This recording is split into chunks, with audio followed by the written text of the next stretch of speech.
আসসালামু আলাইকুম। বর্তমানে আপনারা তো সবাই জানেন বাংলাদেশের স্কুলে বা কলেজে কিভাবে শিক্ষাদান করানো হচ্ছে। লাইক বাংলাদেশের যে শিক্ষা ব্যবস্থাটা স্কুল থেকে শুরু করে ক্লাস 1 থেকে শুরু করে 10 পর্যন্ত কিভাবে শেখানো হচ্ছে বা কি শেখানো হচ্ছে এটা তো আপনারা জানেন। সোশ্যাল মিডিয়াতে অনেক কিছুই তো দেখতে পারতেছেন। তো আমিও সেভাবে আপনাদের মতো দেখছি। তো যেরকম আছে যে দেখেছেন তো মেবি ক্রিং, ক্রিং সাইকেল চালাই। তারপর তো কিভাবে ডিম ভাজি করতে হয়, তারপর কিভাবে বিছানা ঠিক করতে হয়, এ ধরনের শিক্ষাও আমাদের সুনামধন্য স্কুলে দেওয়া হয়। তো এ ব্যাপারে আমি কিছু বলতে চাই না, তারা ভালো করতেছে নাকি খারাপ করতেছে। এইসব ভুল ধরার জ্ঞান আমার নাই।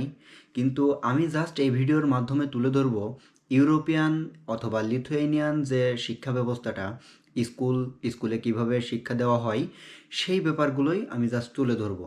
আপনারা নিজেরাই কম্পেয়ার করে নিয়েন কোনটা ভালো অথবা কোনটা খারাপ, অথবা কোনটা আমাদের দরকার, বা কোনভাবে শিক্ষা অর্জন করলে আমাদের জন্য ভালো হবে, আমরা ভালো কিছু শিখতে পারবো। তো শুরু করা যাক। প্রথমেই আলোচনা করি যে লিথুনিয়ার যে শিক্ষা ব্যবস্থাগুলা, লাইক বাংলাদেশে যেরকম আছে না, প্রাইমারি স্কুল, হাই স্কুল, তারপরে আহ, হায়ার সেকেন্ডারি স্কুল যেগুলা, যেটা ওইটা। তো লিথুনিয়াতে যে শিক্ষা ব্যবস্থাটা সেটা হচ্ছে টোটাল 4টা ভাগে ভাগ করা হয়। তো 4টা ভাগে ভাগ করা হয়, 4টা ভাগে ভাগ করে সেইভাবে এজ অনুসারে স্টুডেন্টদের বয়স অনুসারে তাদের শেখানো হয়। তো প্রথমত আছে প্রাইমারি স্কুল। আমাদের দেশে যেরকম প্রাইমারি স্কুল ক্লাস 1 থেকে ক্লাস 5, কিন্তু এই দেশে প্রাইমারি স্কুল হচ্ছে ক্লাস 1 থেকে ক্লাস 4। ক্লাস 1 থেকে ক্লাস 4 পর্যন্ত প্রাইমারি স্কুল। কিন্তু তারপরে রয়েছে নেক্সট স্টেপে ক্লাস 5 থেকে শুরু করে ক্লাস 10 পর্যন্ত, এটা হচ্ছে বেসিক স্কুল। বেসিক স্কুল, এটাকে বেসিক স্কুল বলে। তো ক্লাস 5 থেকে ক্লাস 10, এটা হচ্ছে বেসিক স্কুল। তারপর রয়েছে 3টা স্টেজ, যখন ক্লাস 10 পাস করবে তখন তাদের বেসিক স্কুল কমপ্লিট। এবং এই বেসিক স্কুল কমপ্লিট করার পর তাদের 3টা স্টেজ খোলা থাকে। একটা স্টেজ হচ্ছে ভোকেশনাল স্কুল, 2টা স্টেজ হচ্ছে সেকেন্ড স্টেজ সেকেন্ডারি স্কুল, আর একটা হচ্ছে জিমনেশিয়াম স্কুল। যে বডি বিল্ড করে মানুষ, তারা তাদের জন্য আলাদা স্কুল আছে, এবং ওই সার্টিফিকেট দিয়েই তারা কলেজ অথবা ভার্সিটিতে ভর্তি হতে পারবে। তো এখানে যে ভোকেশনাল স্কুল, বাংলাদেশের যে ট্রেনিং, ফিজিক্যাল যে ট্রেনিংগুলা ভোকেশনাল আছে, এটা তো জানেন, টেকনিক্যাল স্কুল যেগুলা, সেটা হচ্ছে এই ভোকেশনাল স্কুল। তবে এখানে কিভাবে কি পড়ানো হয় সেটা নেক্সট স্টেজে আলোচনা করব। তো এখানে যে 3টা স্টেজের মধ্যে ভোকেশনাল স্কুল, সেকেন্ডারি স্কুল এবং জিমনেশিয়াম, যার যেটা পছন্দ সে সেই সাবজেক্ট নিয়ে পড়ালেখা করতে পারবে, সেই টপিক নিয়ে আর কি। তো যখন এইটার যেটা নিবে, সেকেন্ডারি স্কুল লেভেলের যে পড়াশোনাগুলা, এই পড়াশোনাগুলো কমপ্লিট হইলে, আর এই সেকেন্ডারি স্কুল লেভেল সাধারণত 11 ক্লাস থেকে শুরু করে 12 ক্লাস পর্যন্ত হয়ে থাকে সাধারণত। সাধারণত কি এটাই নিয়ম, ক্লাস 11 থেকে ক্লাস 12 পর্যন্ত। যেরকম আমাদের ইন্টার ফার্স্ট ইয়ার থেকে শুরু করে ইন্টার সেকেন্ড ইয়ার কমপ্লিট করলে যেটাকে বলা হায়ার সেকেন্ডারি, কিন্তু ওটাকে এখানে বলা হয় সেকেন্ডারি স্কুল। সেটাও স্কুল স্কুল লেভেলে আর কি। স্কুল লেভেলেই যে সব কিছু কমপ্লিট হয়ে যায়, 12 ক্লাসের যেগুলো আছে ওগুলো স্কুল লেভেলেই কমপ্লিট হয়ে যায়।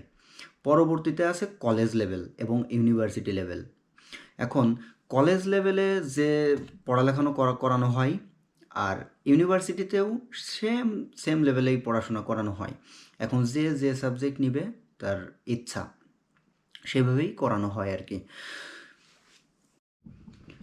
আবারও ক্লিয়ার করে দিই, এখানে 4টা স্টেজে পড়ালেখা করানো হয় এই লিথুনিয়াতে। এটা শুধু লিথুনিয়া না, এটা হচ্ছে সমগ্র ইউরোপেই বলতে গেলে চলে। তো ফার্স্ট হচ্ছে আপনার প্রাইমারি স্কুল ক্লাস 1 থেকে ক্লাস 4।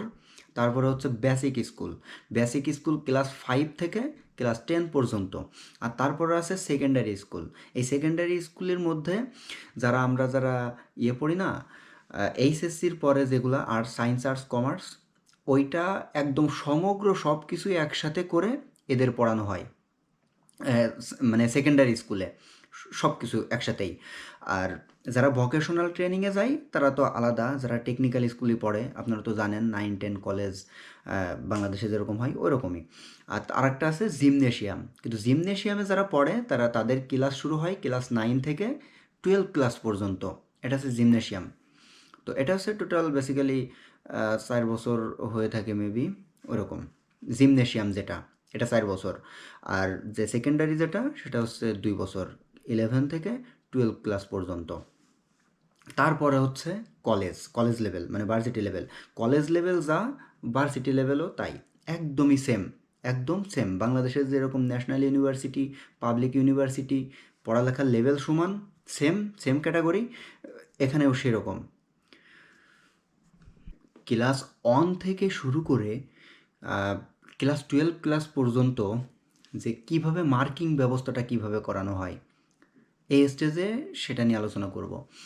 এখানে মার্কিং ব্যবস্থাটার বিষয়টা হচ্ছে, যখন ক্লাস 1 2 3 4 5 6 7 8 এইসব ক্লাসগুলোতে পড়ে, সাধারণত যে প্রাইমারি স্কুলগুলা, এই প্রাইমারি স্কুলগুলাতে শেখানো হয় ফার্স্টে তারা যখন টিচার আপনাকে শিখাবে তখন তারা এটাও যাচাই করে যে আপনি কতটুক শেখার চেষ্টা করছেন এবং কতটুক ক্লাসে মনোযোগী, এইটার উপরে ওরা একটা মার্কস ধার্য করে।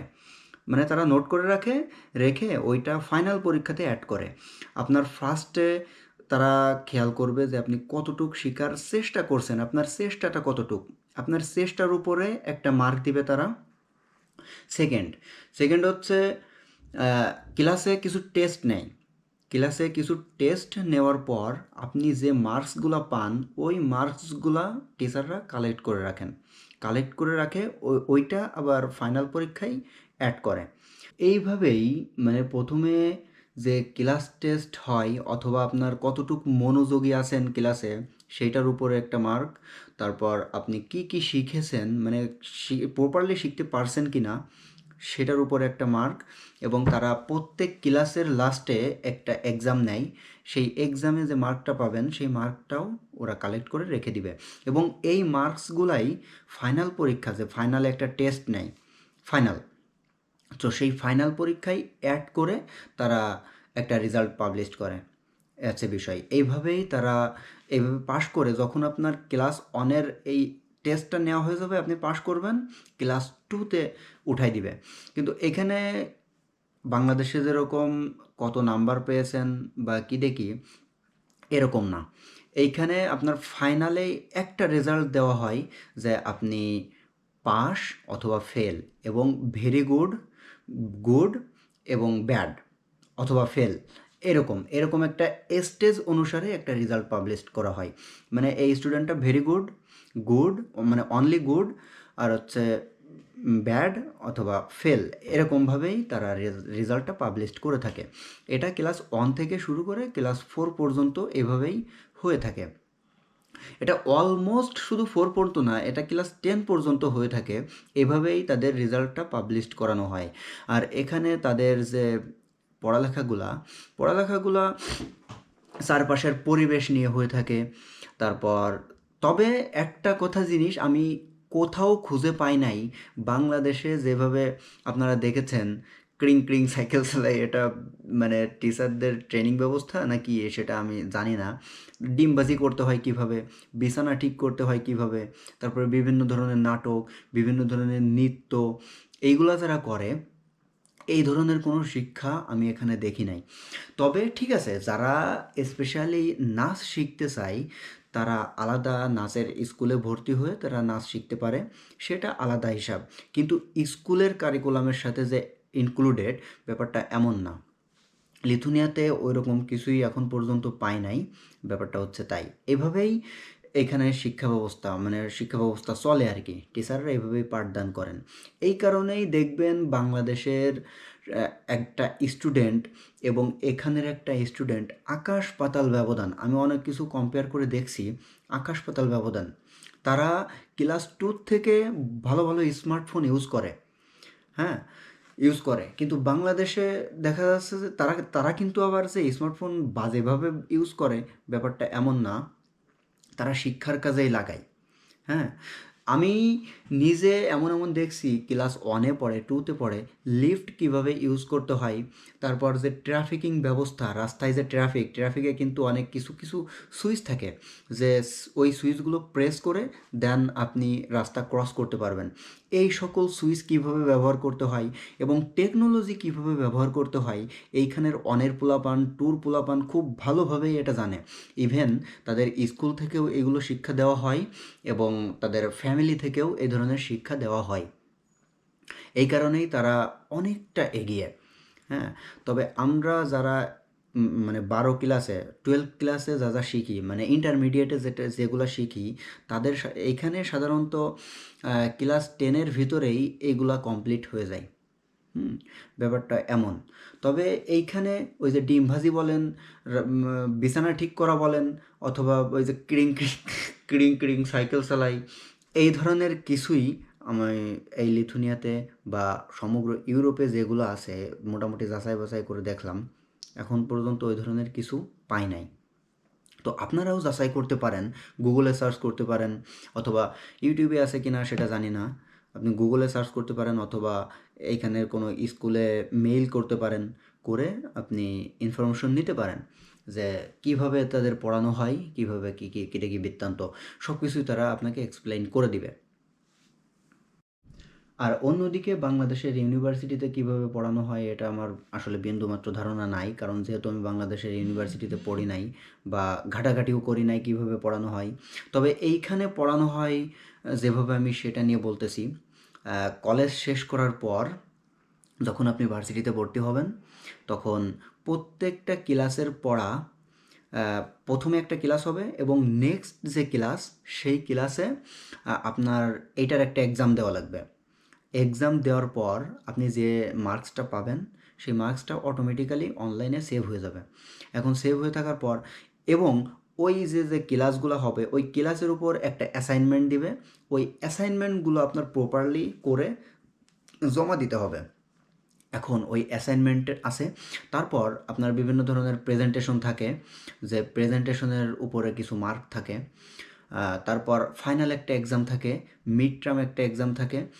মানে ফাইনাল এক্সামের আগে যে ক্লাস টেস্টের রেজাল্ট এবং মিড টার্ম এক্সামের যে রেজাল্ট, তারপর আপনার যে প্রেজেন্টেশনের রেজাল্ট, অ্যাসাইনমেন্টের রেজাল্ট, তারপরে যে ক্লাস টেস্টের রেজাল্ট, এই 4-5টা টপিকের উপরে যে রেজাল্টগুলো হয় ওগুলা কালেক্ট করে রাখে। কালেক্ট করে রেখে তারপরে তারা ফাইনাল একটা এক্সাম নেয়। এক্সাম নিয়ে এইগুলা থেকে 50% এবং ফাইনাল এক্সাম থেকে 50% মার্কস নিয়ে অ্যাড করে টোটাল ফাইনাল একটা গ্রেড পাবলিশ করে। তো এখানে গ্রেডিং পয়েন্ট সিস্টেম হচ্ছে 10। বাংলাদেশে যেরকম জিপিএ 5, এরকম এইখানে গ্রেডিং পয়েন্ট সিস্টেম 10। 10-এর আউট অফ 10-এর ভিতর 5 পেলে পাস, এবং 5-এর উপরে যা পাবেন সেভাবেই মানে বিবেচনা করা হয় আর কি। তো সেই অনুসারেই হয়। আর এখানে আপনি এই রেজাল্ট দিয়েও মানে আপনি পাস করলেই যে কোনো একটা কোম্পানিতে মোটামুটি ঢুকতে পারবেন যদি আপনি কাজ জানেন। আর এইখানে ইউনিভার্সিটির ব্যাপারটা হচ্ছে, আপনি যদি কোনোভাবে টেনে টুনেও পাস করেন, তাও আপনার মাথার ভিতর অনেক কিছু থাকবে। হ্যাঁ, সেইভাবেই তারা পাঠদান করায়, সেভাবেই তারা শিক্ষা দেওয়ায়। কিন্তু বাংলাদেশে কীভাবে কী হয় সেটা তো আমার বিন্দুমাত্র ধারণা নাই, এবং ওগুলো নিয়ে আমি বলতেও চাই না। তবে মূলত আজকের এই ভিডিওটা ছিল বাংলাদেশের স্কুল কলেজের ব্যবস্থাটা নিয়ে, এবং লিথুনিয়াতে যে কীভাবে পড়ানো হয় সেই ব্যাপারে আলোচনা করলাম। তারপরেও যদি কোনো প্রশ্ন থাকে, আসলে অনেক কিছু সাজায় গোছায় বলতে গেলেও অনেক কিছু মিসিং হয়ে যায় যেগুলো আপনারা জানতে চান। আসলে আমি তো একা একা অনেক কিছু রিসার্চ করে তারপর ফাইন্ড আউট করে তারপরে হচ্ছে একটা ভিডিও বানিয়ে পাবলিশ করা হয়। আমারও ভুল হতে পারে, তবে আমি যেগুলো বলছি এইগুলাই সাধারণত হয়, এইগুলাই হয়। ভুল বলতে আমি কোনো কিছু মিসিং করছি কি না সেই জিনিসটা হয়তো হতে পারে, যে কোনো একটা টপিক দেখা যাচ্ছে আমি মিস করছি। তো অত কিছু আসলে মাথার ভিতর থাকে না। তো যাই হোক, যদি কোনো প্রশ্ন থাকে তাহলে কমেন্ট বক্সে করতে পারেন, অথবা আমাকে হোয়াটসঅ্যাপে মেসেজ করে কোশ্চেন করতে পারেন, কোনো সমস্যা নাই। যে কোনো কিছু মিসিং হতেই পারে। তো এই ভিডিওটা শেয়ার করে অন্যদেরও দেখার সুযোগ করে দিন, এবং সাবস্ক্রাইব নামক লাল বাটনটা ক্লিক করে আমার সাথেই থাকুন। আজকের ভিডিওটা এই পর্যন্তই। সবাই ভালো থাকুন। আসসালামু আলাইকুম।